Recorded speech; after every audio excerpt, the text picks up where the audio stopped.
అందరికీ నమస్తే. Ugadi special mango పులిహోర టేస్టీగా అండ్ సింపుల్గా ఎలా చేసుకోవాలో ఇప్పుడు చూద్దాం. 2 మీడియం సైజ్ మ్యాంగోస్తో పులిహోర చేస్తున్నాను.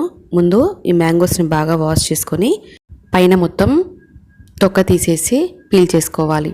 చిన్న మామిడికాయలతో చేస్తే కొంచెం పులిహోర ఒగరుగా ఉంటుందండి. మీడియం సైజ్ అయినా ఉంటే పులిహోర టేస్టీగా ఉంటుంది. ఇలా గ్రేటర్ తీసుకొని సన్నగా గ్రేట్ చేసుకోవాలి. మీ దగ్గర గ్రేటర్ లేకున్నా లేదంటే టైం లేకున్నా చిన్న ముక్కలుగా కట్ చేసుకొని మిక్సీలో అయినా గ్రైండ్ చేసుకొని చేసుకోవచ్చు.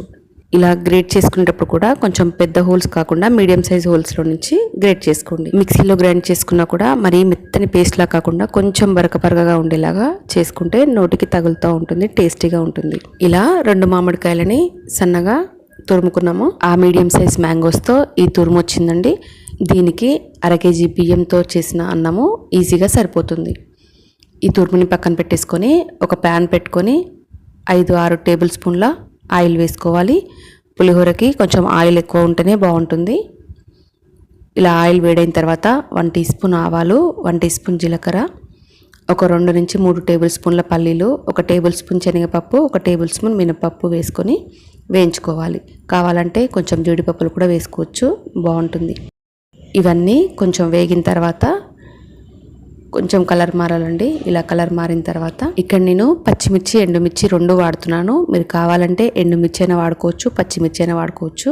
ఒక 5-6 పచ్చిమిర్చి, 5-6 ఎండుమిర్చి వేసుకున్నాను. కొంచెం కరివేపాకు.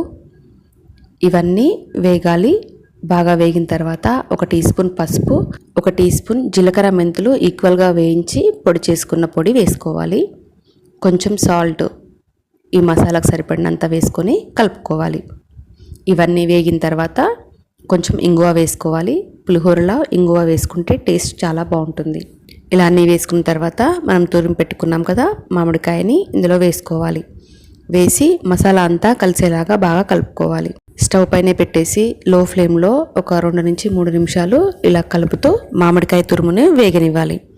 ఇలా కాస్త వేగిన తర్వాత సరిపడినంత సాల్ట్ వేసుకొని బాగా కలుపుకోవాలి. సాల్ట్ని ఇక్కడే సరిపడినంత వేసుకొని మొత్తం కలుపుకోవాలి. 500 గ్రామ్స్ బియ్యాన్ని ఒక అరగంట నానబెట్టుకొని ఇలా వండి చల్లారి పెట్టుకోవాలండి. రైస్ పొడి పొడిగా ఉండేలా చూసుకోవాలి. అన్నం బాగా చల్లారిన తర్వాత మనం తయారు చేసి పెట్టిన మామిడికాయ తురుము మసాలాని ఇందులో వేసి కలుపుకోవాలి. కావాలంటే రైస్కి కొంచెం పసుపు, ఆయిల్ వేసి కూడా ఇది మసాలా వేసుకొని కలుపుకోవచ్చండి. ఇంకాస్త ఎల్లోయిష్లో వస్తుంది. ఈ మసాలా మనం ఫ్రిడ్జ్లో స్టోర్ చేసుకుంటే 15 డేస్ వరకైనా ఫ్రెష్గా ఉంటుంది.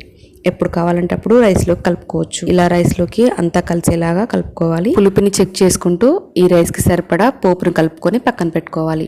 ఒక టైంలో పులిహోరని ఇలా చేసుకొని దేవుడికి ప్రసాదంలా పెట్టేయచ్చు. ఇలా పులిహోరలు కలిపినప్పుడు వెంటనే తినకూడదండి. ఒక అరగంట పక్కన పెట్టుకున్నట్టయితే మంచి కలర్ వస్తుంది. అంతేకాకుండా పులుపు కూడా రైస్కి పర్ఫెక్ట్గా పడుతుంది. ఇలాంటి టేస్టీ అండ్ హెల్దీ రెసిపీని మీరు కూడా ఖచ్చితంగా ట్రై చేయండి. ఎలా అనిపించిందో కామెంట్ చేయండి. నచ్చితే లైక్ చేయండి, మీ ఫ్రెండ్స్కి షేర్ చేయండి. Thank you for watching.